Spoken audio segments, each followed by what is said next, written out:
গত কয়েক বছর আগেই সব ধরনের ক্রিকেট থেকে বিদায় নিয়েছেন বা অবসর নিয়েছেন সাউথ আফ্রিকান হার্ড ব্যাটার ইউ ডিভিলিয়ার্স।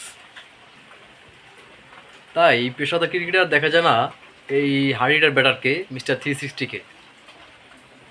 তবে তার দেশের জার্সি শরীরে পড়ে আবারও মাঠে নামার সুযোগ হয়েছে। তিনি এখন বিশ্ব লিজেন্ডস চ্যাম্পিয়নশিপে তার দল সাউথ আফ্রিকার হয়ে লড়ছেন। এই আসরে আজ অস্ট্রেলিয়ার বিপক্ষে রীতিমতো ব্যাট হাতে তাণ্ডব চালিয়েছেন এই 360 খ্যাত ডেভিড ডিভিলিয়ার্স। তার বিধ্বংসী সেঞ্চুরিতে ভর করে রানের পাহাড় গড়েছে সাউথ আফ্রিকা। হেডিলিংতে অস্ট্রেলিয়ার চ্যাম্পিয়ন্সের বিপক্ষে টস জিতে ব্যাট করতে নেমে নির্ধারিত 20 ওভারে 6 উইকেট হারিয়ে 241 রান করেছে সাউথ আফ্রিকা চ্যাম্পিয়ন্স। দলের হয়ে সর্বোচ্চ 123 রান করেছে এবি ডিভিলিয়ার্স। প্রোটিয়া লিজেন্ডসের হয়ে ইনিংস ওপেন করতে নেমে রীতিমতো ঝড় তোলেন এই এবি ডিভিলিয়ার্স। আরেক প্রান্তে তাকে যোগ্য সঙ্গ দিয়েছেন জে স্মিথ। ঝড়ো ব্যাটিংয়ে কোনো উইকেট না হারিয়ে পাওয়ার প্লেতে 75 রান তোলেন দুই ওপেনার।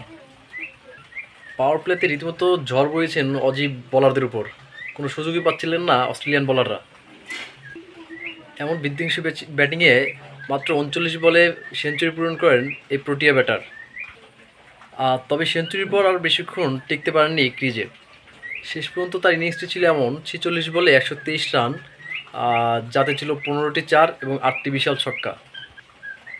ডিভিলিয়ার্স যখন আউট হয় তখন দুই ওপেনারের 187 রানের উদ্বোধনী জুটি ভাঙে। 187 রানের উদ্বোধনী জুটি এখনও।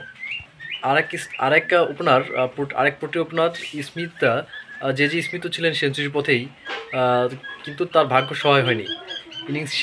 ইনিংসের শেষ ওভারে আউট হওয়ার আগে 53 বলে 85 রান করেছেন তিনি। তাতে বড় সংগ্রহ পেয়েছে সাউথ আফ্রিকা।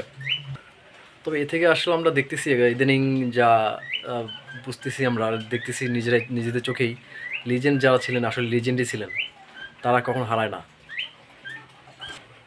আর আরেকটা কথা, লিজেন্ডগুলো আসলে এভাবে বেঁচে থাকুক, তারা না হারাক। তাদের প্রতি অনেক অনেক সম্মান ও শ্রদ্ধা। আল্লাহ হাফেজ।